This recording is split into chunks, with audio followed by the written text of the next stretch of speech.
भारत विजय दलई समिति सभ्य कपरपदा ग्राम पंचायत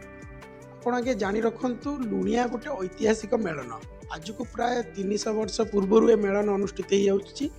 किंतु मेलन परिपेक्ष्य जो जिनस अच्छी से डेभलप हो पारुनी किछि विगत सरकार बेले किछि काम होइछि मेलन रे जाकि आपण देखि परिबे जो प्रवेश तोरण हेछि गोटे गेट हेछि कंक्रीट हेछि एवं तार ब्यूटिफिकेशन हेछि पाखरे गोटे 5टी स्कूल हेछि किंतु आउ जो पूर्णांग हो पारनी अपूर्ण होइकि रहिछि सेटा को विकास करबा हमर लक्ष्य कारण मु गोटे कथा कहि रखिबा चाहछि सरकार बदलिछि आमे धन्य मन करछु जे आमर जे प्रतिनिधित्व करछंती मान्यवर मंत्री से संस्कृति विभाग को बिलोंग्स करछंती तांको पाखरे आमे अनुरोध रखुछु जे टिके शुभ दृष्टि पड़ू लुणिया मेलन उपरे कारण आपण जानि रखिबे विगत सरकार समय रे लुणिया को पर्यटन स्थली मान्यता दिया जायतिला किंतु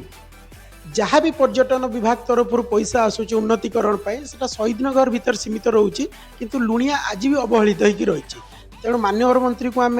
दृष्टि आकर्षण करने चाहूँ से लुणिया प्रति टिके शुभ दृष्टि दिंतु जहाँ भी उन्नतीकरण जहाँ भी अर्थराशि अनुदान प्रदान करेंगे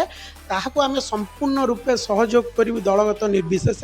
कारण आम मानसिकता रहिबा दरकार आम लुणिया आम संस्कृति परंपरा एवं आम परिचय ए मानसिकता रहिले निश्चित लुणिया उन्नति हम एवं लुणिया भद्रक जिले में गोटे प्रमुख ग्राम हिसाब से गणति हम मु श्री स्नेहाशीष पंडा सेवायत श्री श्री राधाकांत जीव बौलनाली शासन करसाई तथा लुणिया मड़ागढ़िया मेलन कमिटर जड़े सक्रिय सदस्य एवं ठाकुर सेवायत सेवक बड़ दुख एवं परितापर विषय जे जो आड़ी पोखरी आड़ी दे ठाकुर माने पटुआर आरंभ करती से पोखरी आड़ीटी गत वर्षारे भांगी नष्ट हो जाइछि एवं आड़ीटी पड़ीजा फल से बाड़ दे लोक जीवा आसवा को भय मध्य करुछंती आमर आशा एवं आशंका मध्य रहीछु जे चलित वर्ष 2026-27 रे जो मेलन हेबो किपरि हेबो से द्वंद्व रे आमे माने अच्छु एथिपाई आमे सरकार एवं मान्यवर संस्कृति मंत्री एवं समस्त राजनीतिक दलर नेतृवृंद जो माने लुणिया मड़ागढ़िया मेलन को भल पाती समस्त को अनुरोध करुछु जे ए पोखरी आड़ी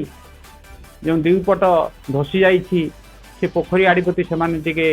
दृष्टि दियंतु एवं किपरि भाबरे चलित वर्ष मेलन पूर्व यह संपूर्ण कार्यक्षम हो पार से दिगरे यत्नवान हूँ। मो ना प्रताप चंद्र महांती मु लुणिया मेलन कमिटर वर्तमान संपादक अच्छी दीर्घ 28 वर्ष है से अनुष्ठान में सभापति और संपादक रही अच्छी आ पूर्वतन सरपंच अन्नपाड़ा पंचायत मु मड़ागढ़िया लुणिया मेलन कमिटी रहा ठार जानी जी होती भाईचारार गाँटीए जेहेतु ये सबू पंचायत 3-4 पंचायत ठाकुरबाड़ी आसी मेलन कराए मेलन 300 वर्ष ऊर्ध आम बापा आम सात ये मेलन को बंचे रखी आम समस्ते ठाकुरबाड़ी समस्त सदस्य ठाकुरबाड़ी मान मार्फतदार तथा लुणिया ग्रामर सब युवक समस्त ग्रामवासी सहयोग मेलनटी मेलनटी हो पारे सुचारू रूप आसूँ किंतु बड़ी दुखर विषय टे जे कि अनुष्ठान पोखरी हुड़ाटी भांगी जाइए जोटा कि अति दुखर कथा मेलन गोटे बड़ आम गेटे कर पूर्णांगीकरण हो पारनी पूर्वर जो मैंने राजनैतिक जो जहाँ जो मैंने थे कि पैसा भी देती एवं आम शुणुचु पैसा आसी तथापि मु अनुरोध करुच्ची प्रशासन को से कभली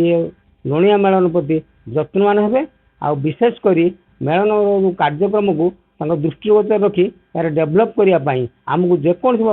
जहाँ सहयोग मार्गे आम निश्चित सहयोग करूँ आम चाहूँ ये मेलन जेहेतु मड़ागढ़िया लुणिया मेलन शहीद एरिया शहीद होती जोटा स्वाधीन संग्रामी लोकर माटी ये लुणिया मेलन ये गोटे शहीद स्तंभ करी अनुष्ठान रहिले निश्चित भाव में बहु आड़ू बहु लोक आसुँच आने निश्चित भाव में अनुभव करेंगे जे मड़ागढ़िया लुणिया मेलन कहीं या नाटा नामकरण एभलिया कहीं तेणुक आम चाहूँ संस्कृति विभाग या प्रति पूर्ण नजर रखा सहित मंत्री यहाँ केमी कार्यकारी कर संपूर्ण पूर्णांगी कले आम निश्चित भाव पाखे कृतज्ञ ही रही।